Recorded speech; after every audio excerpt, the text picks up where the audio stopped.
جب رزق تنگ ہونے لگے صدقہ دے کے رب سے کاروبار کر لو، صدقے سے تمہارے رزق میں اضافہ ہوگا۔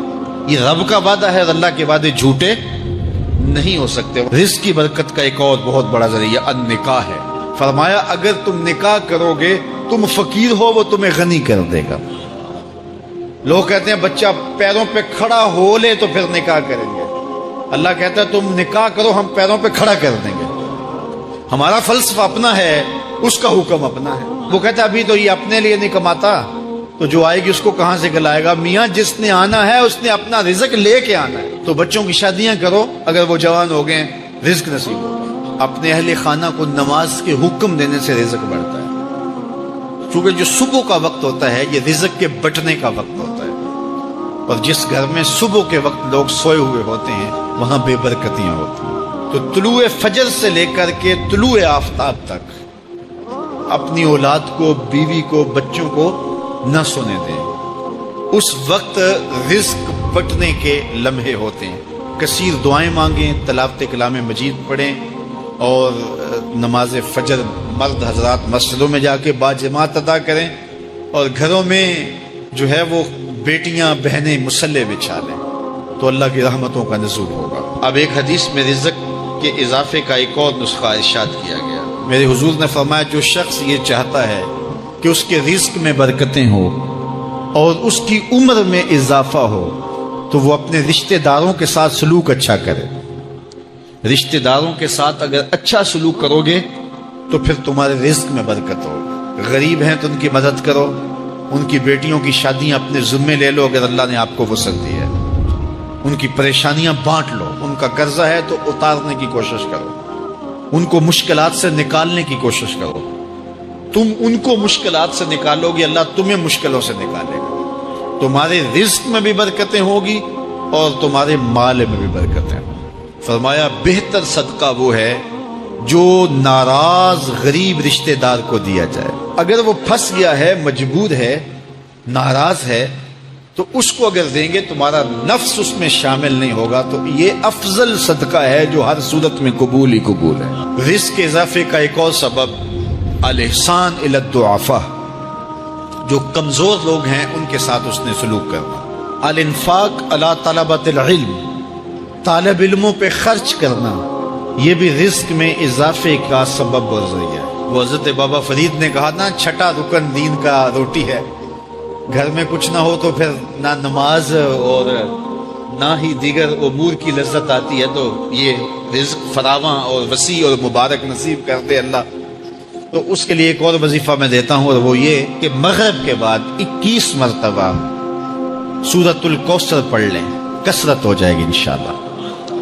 اول خدوشی پڑھ لیں، 5-7 منٹ لگتے ہوں گے، تو سورہ کوثر 21 مرتبہ روزانہ مغرب کی نماز کے بعد پڑھیں۔ اور اگر بہت زیادہ مسائل ہیں تو ہر نماز کے بعد پڑھ لیں، تو انشاءاللہ آپ دیکھیں گے کہ گھر میں برکتیں اترتی محسوس ہوں گی، انوار کا نزول ہوتے محسوس کریں گے۔ تو یہ وہ رزق کے اسباب ہیں، اگر ہم اختیار کر لیں تو ہم اللہ کی خاص رحمتوں کے حقدار ہوں گے۔ اگر فن سے، علم سے آتا ہو رزق، تو میاں صاحب فرماتے ہیں بے وقوفاں دے نوکر ویکھے دانش مند سے آنے۔ بے وقوفاں دے نوکر ویکھے دانش مند سیانے۔ انگوٹھا چھاپ شخص ہوتا ہے اور MBA جو ہے تعلیم کے حامل، اس کے منشی بیٹھے ہوئے ہوتے ہیں، تو پھر اگر علم سے کمال آتا ہوتا تو جو ہے وہ فن سے دولت ملتی ہوتی، تو پھر اس انگوٹھا چھاپ کو کیسے ملتی؟ اور یہ جو اتنا تعلیم یافتہ ہے، ماہر معاشیات ہے، یہ تو تنخواہ پہ کام کر رہا ہے، اور وہ جو ہے وہ دولت کا اسے حساب ہی نہیں ہے کہ کتنی ہے۔ تو اس لیے اللہ فرماتا ہے کہ یہ مت سمجھو کہ یہ تمہارے فن کا کمال ہے، یہ تمہاری جو ہے وہ محنت کا نتیجہ ہے۔ اللہ فرماتا ہے اولم یعلموا، کیا انہیں نہیں پتا؟ ان اللہ یبسط الرزق لمن یشاء، جس کو چاہتا ہے اس کے لیے رزق کے دروازے کھول دیتا ہے، وَيَقْدِرْ، اور جس کے لیے چاہتا ہے اس کے لیے رزق کو تنگ کر دیتا ہے۔ کئی لوگ کتنی محنت کرتے ہیں، نتیجہ زیرو، اور کچھ لوگ کچھ بھی نہیں کرتے، وہ مٹی کو ہاتھ لگائیں اور سونا ہو جائے، اور کئی سونے کو ہاتھ لگائیں تو مٹی ہو جائے۔ تو پھر کوئی طاقت کار فرما ہے نا، جو مٹی کو سونا بنا دیتی ہے اور سونے کو مٹی بنا دیتی ہے، اللہ فرماتا ہے اس کو پہچانو، وہ کون ہے؟ وہ تمہارا رب ہے۔ مومن کا توکل اور مومن کا بھروسہ اللہ کی ذات پہ ہونا چاہیے۔ جب ہم اللہ کی ذات پہ اپنا مکمل بھروسہ، جسے توکل کہتے ہیں، قائم کر لیں گے تو میرے اور آپ کے آقا و مولا نے ارشاد فرمایا کہ اگر تم اللہ پر توکل کا جو حق ہے وہ ادا کر دو تو وہ تمہیں ایسے رزق عطا کرے جیسے پرندوں کو عطا کرتا ہے۔ جب گھر سے نکلتے ہیں تو اس وقت وہ خالی پیٹ ہوتے ہیں، اور جب واپس آتے ہیں تو کبھی بھی کوئی جانور بھوکا واپس نہیں آیا، اور سب سے اچھا کھاتے بھی یہ۔ ہمارے علاقے میں تو زیادہ باغات نہیں ہیں، امرود کے باغات ہمارے علاقے میں پائے جاتے ہیں۔ تو امرود کے باغ میں جو اگر کوئی دیہات کا شخص ہو یا جس کا امرودوں کا باغ ہو یا امرودوں کے باغ میں اس کا آنا جانا رہا ہو، اس سے پوچھئے کہ سب سے اچھا پھل امرود کے پیڑ پہ اچھا دانہ کون سا ہوتا ہے؟ کوئی آپ کو کہے کہ یار امرود توڑ کے لاؤ، میٹھا ہو اور جو ہے وہ پکا ہوا ہو اور ذائقے دار ہو تو وہ جاؤ توڑ کے لاؤ۔ تو کوئی مجھے اگر کہے تو میں جب امرود توڑ کے لاؤں گا تو کبھی پھیکا نہیں ہوگا، میں امرود توڑ کے لاؤں گا تو کبھی بد ذائقہ نہیں ہوگا۔ آپ مجھے پوچھیں کہ آپ کے پاس کیا فن ہے؟ میرے پاس فن یہ ہے کہ میں نے امرودوں کے باغوں میں جو ہے وہ بچپن گزارا ہے، اور مجھے پتا ہے کہ اچھا اور پکا پھل کون سا ہوتا ہے۔ لیکن میں آپ کو نشانی بتا دیتا ہوں، اب نئی نسل انہوں نے نہیں دیکھا، آپ باغ میں جائیں اور شاخوں سے لٹکے ہوئے امرود دیکھیں، جس امرود کو طوطے نے کھا کے چھوڑا ہو اس کو آپ توڑ لیں، میٹھا بھی ہوگا، ذائقے دار بھی ہوگا، ایکسپورٹ کوالٹی سے بھی بہتر ہوگا۔ سب سے اچھا پورے پودے سے جو سب سے اچھا ہوگا وہ اس کو چونچ مارتا ہے اور پھر سارا کھاتا بھی نہیں ہے، تھوڑا سا لیا، نخرے والا آگے بڑھ گیا۔ اللہ اکبر۔ تو جو ایکسپورٹ کوالٹی ہوتی ہے اس سے بھی بہتر وہ کھاتا ہے۔ تو یہ اللہ پر توکل کرنے والے ہیں۔ ہمیں تو پتا ہوتا ہے نا ہم نے دکان پہ جانا ہے، ہمیں پتا ہوتا ہے ہم نے فیکٹری کام پہ جانا ہے، ہم نے پتا ہوتا ہے ہم وہ دہاڑی فلاں جگہ کرنے جانا ہے۔ انہوں نے کہیں ان کا کوئی ایسا ٹھیا نہیں ہوتا کہ وہاں جانا ہے۔ بن توکل پنچھی اڑ دے، بن توکل پنچھی اڑ دے، خرچ نہ پلے زیرا ہو، خرچ نہ پلے، کوئی راس المال بھی نہیں ہوتا کہ یہ لگائیں گے پھر اس پہ اتنے پیسے آئیں گے، اصل ہمارے ہوں گے، اتنا نفع ہوگا، ایسا نہیں ہے۔ گھر سے نکلتے ہیں تو خالی پیٹ ہوتے ہیں اور جب واپس آتے ہیں تو پیٹ بھرے ہوئے ہوتے ہیں۔ میرے اور آپ کے آقا و مولا نے کہا، مجھے پورا یقین ہے اس پہ، اور آپ کو بھی پورا یقین ہونا چاہیے، انشاءاللہ ہوگا، کہ میرے حضور نے فرمایا کہ اللہ پر جو توکل ہے وہ حق ادا کرو، پھر وہ تمہیں ایسے رزق دے گا جیسے پرندوں کو دیتا ہے، تمہیں پرندوں کو دیتا ہے، ایکسپورٹ کوالٹی۔ من کان للہ کان اللہ لہ، فرمایا تم اس کے ہو جاؤ وہ تمہارا ہو جائے گا۔ اللہ نے تمہیں پیسے دیے ہیں، نئی گاڑی تم نے خریدی ہے، چھوٹے بچے کا جوتا کیوں باندھ دیا آگے تم نے؟ جوتا باندھنے سے اگر یہ ایکسیڈنٹ سے، حادثے سے گاڑی بچ سکتی ہوتی ہے تو پھر پاکستان کے جتنے پی آئی اے کے جہاز ہیں سب پر باندھ دینا چاہیے، سب پہ جوتے لٹکے ہوئے۔ عجیب تم نے فلسفہ تراشا، کسی نے جو ہے وہ کالی رنگ کی پٹی باندھ دی نیچے، اس سے اس کو نظر نہیں لگے گی۔ گھوڑے کے پاؤں کے نیچے جو کھری لگی ہوئی ہوتی ہے، کچھ لوگوں نے اپنے گھروں میں وہ باندھی ہوئی ہوتی ہے کہ اس سے ہمارے گھر کے اندر کوئی مصیبت نہیں آئے گی، کوئی تکلیف نہیں آئے گی۔ کسی نے ہنڈیا اپنے گھر کے اوپر الٹی رکھی ہوئی ہوتی ہے، یہ ہنڈیا بچا لے گی، اور میاں ہنڈیا کیا بچائے گی تجھے؟ اللہ کے قہر سے کچھ نہیں بچا سکتا۔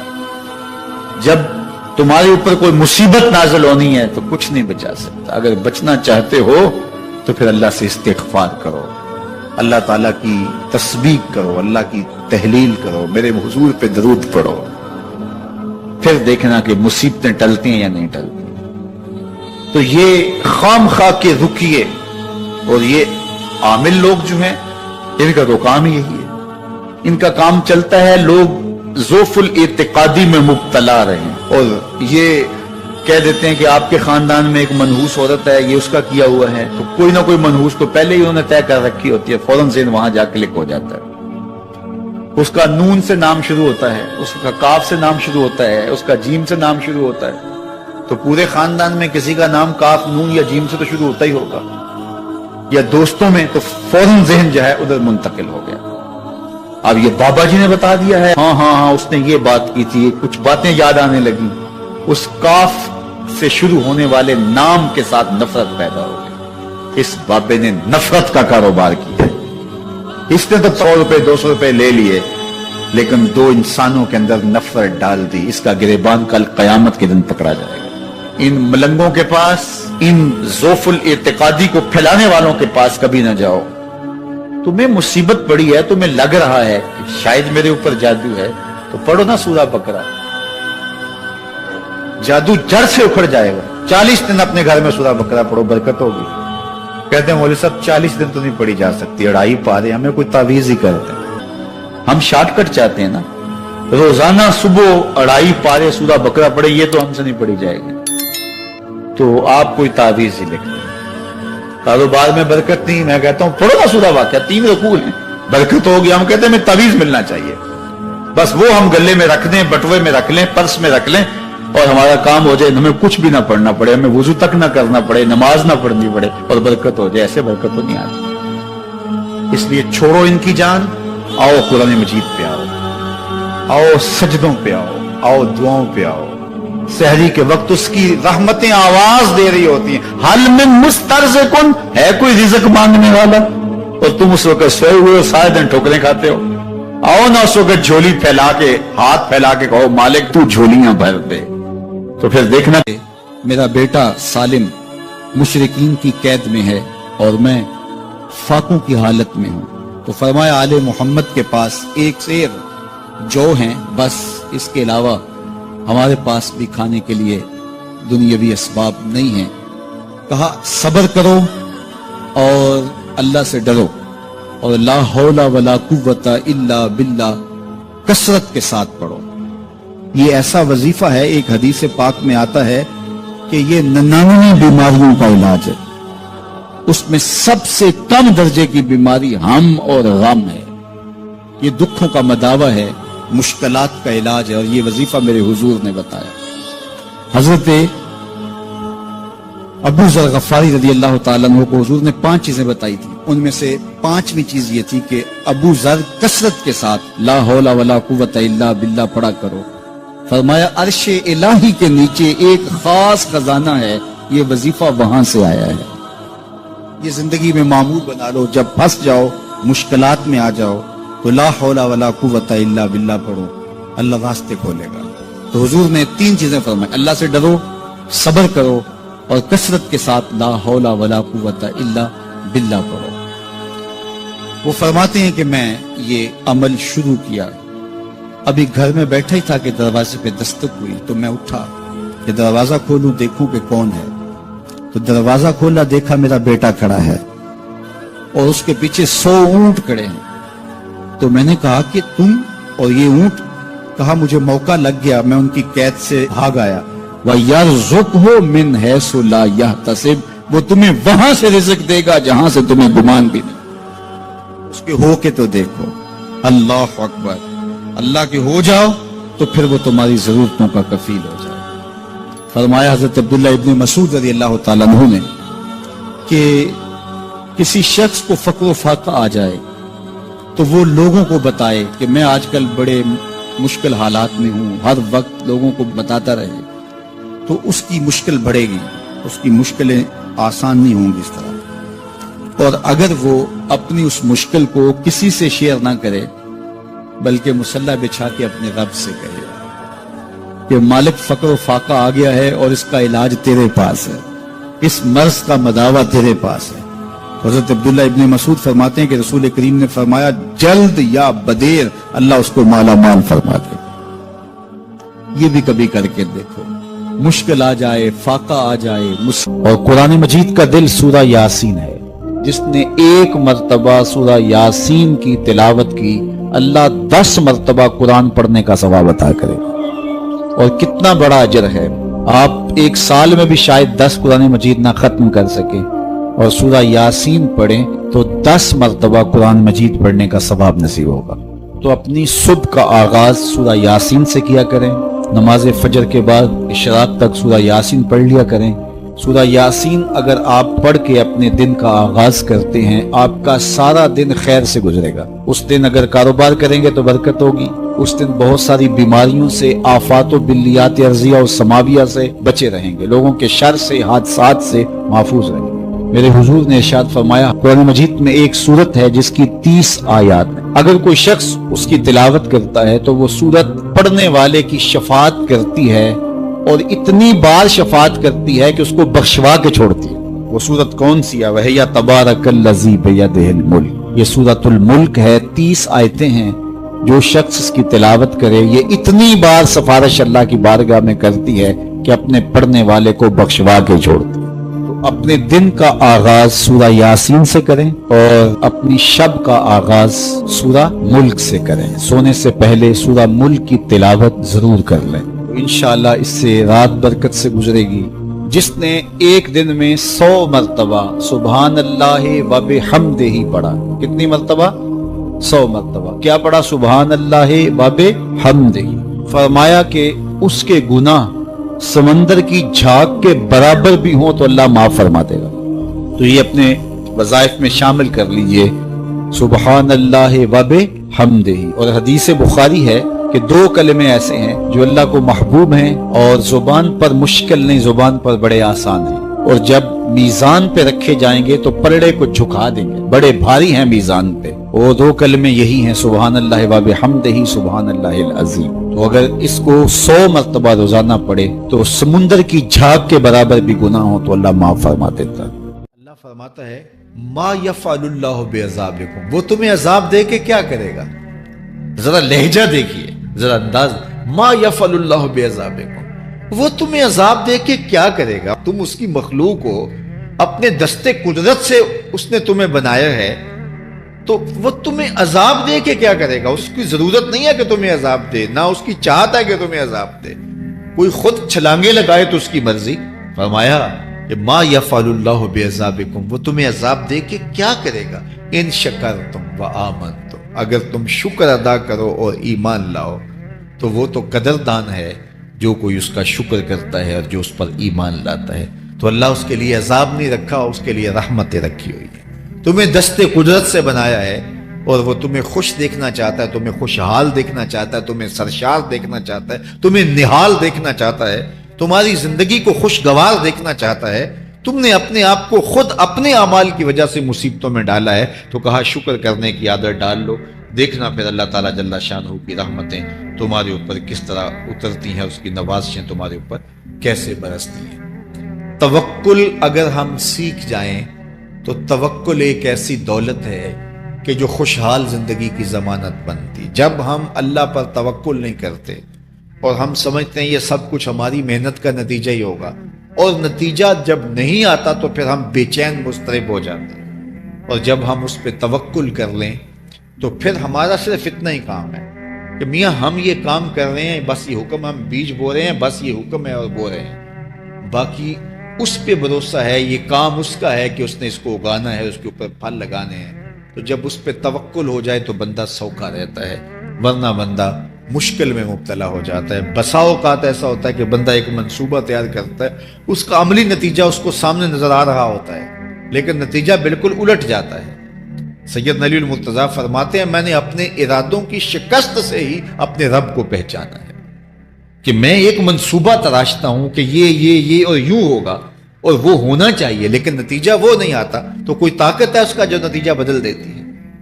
تو بندہ اس طاقت پہ یقین کرتے، اس پہ توکل کر کے جو ہے وہ اس پہ بھروسہ کر لے تو زندگی سوکھی ہو جاتی ہے۔ مغرب میں جو اللہ پر یقین نہیں رکھتے وہ خودکشی کر لیتے ہیں کہ یہ کیوں ہو گیا، ایسا نہیں ہونا چاہیے تھا، لیکن ہم خودکشی اس لیے نہیں کرتے، ہم کہتے ہیں میرا رب جس طرح چاہے اس طرح ہی ہوتا ہے، جو اس نے طے کیا ہوا ہے وہ کر کے رہتا ہے۔ اس لیے تم اس پہ توکل کر لو اور اس پہ بھروسہ کرو۔ حضور علیہ الصلوۃ والسلام نے فرمایا لو انکم توکلون علی اللہ حق توکلہ، اللہ پر توکل کرنے کا جو حق ہے اگر تم وہ ادا کر دے تو فرمایا اللہ تمہیں ایسے رزق عطا کرے جیسے پرندوں کو عطا کرے۔ ہمارا تو کاروبار ہے، یہ فیکٹری ہے، یہ دکان ہے، یہ ہماری نوکری ہے، ہم نے یہاں سے کمائی کرنی ہے. پرندوں کا کوئی کاروبار نہیں ہوتا, کوئی نوکری نہیں ہوتی, کوئی ٹھیا, کوئی اڈا نہیں ہوتا جہاں جا کے انہوں نے رزق کے لیے کوئی آغاز کرنا ہوتا ہے. بلکہ حضور نے فرمایا تغدو خماسا وتروح بطانا, جب وہ صبح گھر سے نکلتے ہیں تو خالی پیٹ نکلتے ہیں اور انہیں کوئی اپنی منزل کا تعین نہیں ہوتا, جدھر خیال آیا اڑ گئے ادھر. لیکن کبھی ایسا نہیں ہوا کہ شام کو خالی پیٹ واپس آئے ہیں. کہا وہ پیٹ بھر کے آتے ہیں. باہو بولے بن توکل پنچھی اڑ دے, خرچ نہ پلے زیرا ہو. جب گھر سے اڑتے ہیں تو ان کے پلے نہ کوئی خرچ ہوتا ہے, نہ راس المال ہوتا ہے, نہ کوئی اوزار ہوتے ہیں, نہ کوئی ہتھیار ہوتے ہیں, کچھ بھی نہیں ہوتا. یوں ہی گھر سے نکلتے ہیں, کبھی بھی خالی پیٹ نہیں آئے. فرمایا اگر اللہ پہ پرندے توکل کر لیں تو اللہ اسے بھی عطا کرتا ہے, تم توکل کرو گے تو تمہیں عطا نہیں کرے گا. اور یہ بات پکی ہے کہ آپ جب راہ خدا میں دیتے ہیں تو آپ کے رزق میں, مال میں کبھی کمی نہیں آتی. اللہ کے محبوب نے 3 چیزیں قسم کر کے کہی. حضور نے کچھ چیزیں ارشاد فرمائی تو ان میں سے 3 چیزوں کے بارے میں فرمایا کہ یہ تو میں اللہ کی قسم کر کے تمہیں کہتا ہوں. اور ان میں سے ایک شے یہ کہ ما نقص مال عبد من صدقہ. فرمایا میں اللہ کی قسم اٹھا کے کہتا ہوں کہ صدقے سے مال کم نہیں ہوتا. تمہارا کیلکولیٹر حساب یہی بتاتا ہے کہ جو ہے وہ کم ہو گئے. 100 میں سے 10 دے دیے تو باقی 90 رہ گئے. آپ کا اکاؤنٹنٹ بھی آپ کو یہ بتاتا ہے کہ اتنے لاکھ میں سے اتنے ہزار دے دیے, باقی اتنے رہ گئے. لیکن میرے حضور نے کہا میں اللہ کی قسم اٹھاتا ہوں کہ صدقے سے مال کم نہیں ہوتا. دوسری بات فرمائی کہ جو شخص مانگنا شروع کر دیتا ہے, سوال کا دروازہ کھول دیتا ہے, اس کی کمی پوری نہیں ہوتی. یہ بھی میں اللہ کی قسم اٹھاتا ہوں. اور تیسری بات میرے حضور نے قسم فرما کے یہ کہی کہ جو شخص کسی کو معاف کر دیتا ہے, کسی نے کوئی زیادتی کی وہ معاف کر دیتا ہے, تو حضور فرماتے ہیں میں اللہ کی قسم اٹھا کے کہتا ہوں اس کی عزت میں فرق نہیں آئے گا. تو یہ 3 چیزیں حضور نے قسم کر کے فرمائی. تو اس لیے ہم اپنے ہمسایوں کو دیکھیں, ان کی ضروریات کا خیال رکھیں. تو حضور کی سیرت کا یہ عنوان جو حضرت خدیجہ الکبریٰ سے بہتر کون جانتا تھا, اپنا سارا مال انہوں نے حضور کو پیش کر دیا جب نکاح ہوا حضور سے کہ حضور اب یہ میرا نہیں یہ آپ کا ہے. اور وہ سارا مال حضور نے لوگوں میں بانٹ دیا, ضرورت مندوں کی کفالت کرتے رہے. تو کہا وَتَحْمِلُ الْكَلَّةَ, آپ لاچاروں کا بوجھ اٹھاتے ہیں, وَتَقْسِبُ الْمَعْدُومَ, اور جن کا کوئی نہیں ہے آپ ان کے کفیل بن جاتے ہیں اور آپ کمائی کر کے ان کے گھر کی ضروریات کو پورا کرتے ہیں.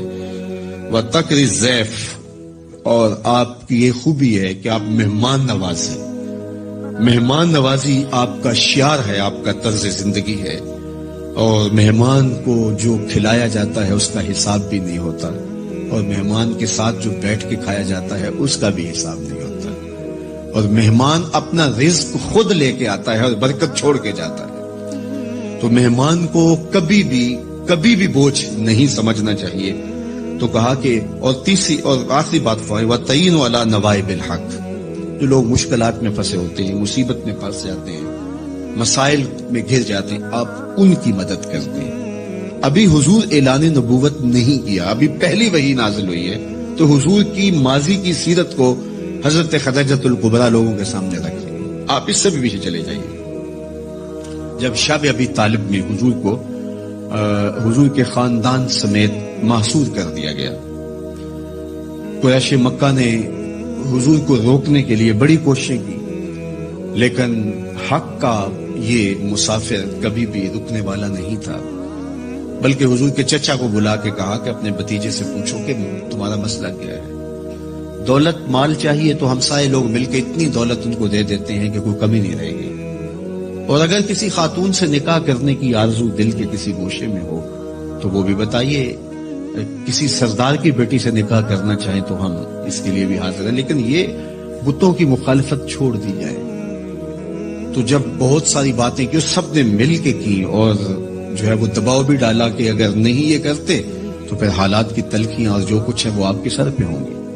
تو حضور کے چچا جناب ابو طالب حضور کے پاس آئے تو ان کی طبیعت پر کچھ بوجھ تھا. تو انہوں نے کہا کہ بھتیجے میں اکیلا اتنے قبائل کے ساتھ لڑائی کا بوجھ نہیں اٹھا سکا, میری کمر کمزور ہے. تو حضور علیہ الصلوۃ والسلام کی خدمت میں انہوں نے کہا کہ وہ تو اس طرح کی باتیں کر رہے ہیں. تو آقا کریم نے جو جواب دیا وہ سنیے. آپ نے فرمایا یا امی لو وضع الشمس فی یمینی والقمر علی یساری، اگر وہ سورج میرے دائیں ہاتھ میں رکھ دیں اور چاند کو لا کے میرے بائیں ہاتھ میں رکھ دیں اور دنیا بھر کے خزانے میرے قدموں میں ڈھیر کر دیں، میں کبھی بھی حق کو باطل اور باطل کو حق نہیں کہہ سکتا۔ یہ وہ چیز ہے جہاں پر ہمیں کھڑا ہونا چاہیے۔ یہ رشوت کیا ہوتی ہے؟ ہم اداروں میں افسر بن کے بیٹھتے ہیں اور ہم کسی ذمہ دار منصب پہ بیٹھتے ہیں تو ہمیں چند ٹگوں سے کوئی خرید لیتا ہے، ہمارا ضمیر پھر کہاں ہوتا ہے؟ کائنات کی نعمتیں اس کو پیشکش کی جا رہی ہیں جو پیدا ہوا تو باپ کا سایہ سر پہ نہیں ہے، 6 سال کی عمر ہے تو ماں انتقال کر گئی ہے، یہ حالت ہے۔ لیکن کہا جا رہا ہے کہ جناب آپ کو جو چاہیے ہم فراہم کرتے ہیں، لیکن کہا لو وضع الشمس فی یمینی، اگر وہ سورج کو میرے دائیں ہاتھ میں رکھ دیں اور چاند کو میرے بائیں ہاتھ میں رکھ دیں اور میرے پاؤں میں کائنات کے خزانے لا کے دولت قارون بھی رکھ دیں، لیکن میں پھر بھی حق کو حق کہوں گا، باطل کو باطل کہوں گا، تو میں چند ٹگوں پہ اپنی ضمیر کا سودا کیسے کر سکتا ہوں اگر میں رسول اللہ کو مانتا ہوں، اگر میں حضور علیہ الصلوۃ والسلام کا فالوور ہوں، اگر میں ان کا امتی ہوں، ان کا غلام ہوں، ان کا عاشق ہوں، تو پھر میں کیوں اپنے ملک کو بیچوں، میں کیوں عدل کو بیچوں، میں کیوں انصاف کو بیچوں، میں کیوں اپنے منصب کو بیچوں، میں کیوں لوگوں کے حق غصب کروں، لوگوں پر زیادتیاں کروں، میں دیوار رکھتے ہوئے ہمسائے کے 2 انچ دبانے کے لیے اپنی ضمیر کا سودا کر لوں، میز کے اوپر سے رشوت پکڑوں یا نیچے سے پکڑوں، فرق نہیں پڑتا اس سے، میں اپنی ضمیر کا سودا کیا ہے اور برسرے بازار کیا ہے اور بہت سستا بیچا ہے میں نے اپنے آپ کو۔ وہ کیا کسی نے کہا تھا کہ ہر دو عالم قیمت خود گفتائی، نرخ بالا کن کہ ارزانی ہنوز، 2 جہاں کو تو نے اپنی قیمت بتایا ہے، اپنا نرخ بتایا ہے کہ 2 جہاں میری قیمت لگتی ہے، کہا قیمت بڑا ابھی سستا بک رہا ہے، یہ ساری کائنات تیری قیمت لگا دی جائے لیکن تیری قیمت پھر بھی نہیں ہے اور تو سستا بک رہا ہے، نرخ بالا کن کے ارزانی ہنوز، تیری قیمت جو ہے وہ یہ 2 جہاں نہیں ہے، تیری قیمت صرف تیرے رب کی رضا ہے۔ تو کہا کہ میں کبھی بھی، تو یہ حضور علیہ الصلوۃ والسلام کی زندگی تھی۔ خیر انہوں نے جب کہا کہ میں تو نہیں تمہاری بات کو ماننے والا، تو پھر انہوں نے سماجی بائیکاٹ کر دیا، سوشل بائیکاٹ کر دیا اور حضور کو شب ابی طالب میں مقید کر دیا۔ تو حضور کے چچا نے اس وقت ایک قصیدہ لکھا حضور کے نام، چونکہ یہ پانی نہیں پہنچنے دیتے تھے، غلہ نہیں پہنچنے دیتے، کوئی باہر سے بھی آتا تاجر تو اس کا غلہ خود خرید لیتے کہ کہیں وہ بنو ہاشم کے پاس نہ چلا جائے، اور وہ خرید کے اپنی زندگی اور موت کے درمیان جو ٹوٹتا ہوا رشتہ ہے جو ہے وہ اس کو کہیں بچا نہ پائیں۔ تو حضور کے چچا نے ایک ماضی کا واقعہ قریش کو یاد دلایا اس قصیدے میں۔ ہوا اس طرح کہ حضور کی عمر تھی کوئی 9 سال یا 8 سال کہ مکے میں قحط پڑ گیا، تو حضور کے چچا کے پاس لوگ آئے کہ قحط پڑ گیا ہے اور آپ اولاد اسماعیل سے ہیں، تو اللہ کی بارگاہ میں دعا کیجئے کوئی بارش کے آثار پیدا ہوں اور کوئی سبزہ پیدا ہو۔ آپ نے فرمایا تم بھی سین حرم میں پہنچ جاؤ، میں بھی پہنچ جاتا ہوں، وہاں اللہ کی بارگاہ میں دعا کرتے ہیں۔ خیر لوگ جمع ہو گئے تو حضور کو ساتھ لیا حضور کے چچا نے اور سین حرم میں پہنچے اور کعبۃ اللہ کی دیوار کے ساتھ حضور کو یوں کھڑا کیا کہ حضور کی پشت کعبہ کی دیوار کے ساتھ لگ رہی تھی اور رخ لوگوں کی طرف تھا۔ تو جب یوں حضور کھڑے ہو گئے تو حضور کے چچا نے ایسے ہاتھ پھیلا کے کہا اے اللہ اس گوری رنگت والے کے صدقے بارش نازل کر دے۔ راوی کہتا ہے ابن عساکر نے لکھا ہے، باقی لوگوں نے بھی لکھا ہے کہ ابھی جو ہے وہ لوگ گھروں کو نہیں پہنچے تھے کہ چھم چھم می برسنے لگا اور لوگ بھیگ کے گھروں کو گئے اور اتنا سبزہ ہوا کہ لوگ خوشحال ہو گئے۔ تو آج جب حضور علیہ السلام اور حضور کے خاندان کو شب ابی طالب میں مقید کر دیا گیا تو کچھ پہنچنے بھی نہ دیا جاتا، تو حضور کے چچا نے یہ پرانا واقعہ قریش کو یاد دلاتے ہوئے کہا وَأَبْيَضُ يُسْتَسْقَى الْغَمَامُ بِوَجْهِهِ سِمَالُ الْيَتَامَى عِصْمَةٌ لِلْأَرَامِلِ، آج تم پانی نہیں پہنچنے دیتے، غلہ نہیں آنے دیتے، وہ واقعہ بھول گئے ہو جب قحط پڑا تھا اور نہ بارش برستی تھی نہ سبزہ اگ رہا تھا، جانوروں کی چھاتیاں بھی سوکھ گئی تھی، دودھ بھی نہیں مل رہا تھا، یہی میرا وہ گوری رنگت والا بھتیجا تھا جس کے چہرے کو دیکھ کے امٹ کے بادل آئے تھے. وہاں دو لفظ گئے, سمال الیتاما عصمت للارامل. یہ میرا وہی بھتیجا ہے جو یتیموں کا سہارا ہے اور بیواؤں کا آسرا ہے. اب حضور جب خود یتیم تھے, یتیمی کی عمر بلوغت سے قبل ہوتی ہے, تو یتیم ہو کر بھی یتیم پرور تھے, یتیم ہو کر بھی یتیم پرور تھے. اور حضور بیواؤں کے گھروں میں جا کے ان کا پانی بھر آتے,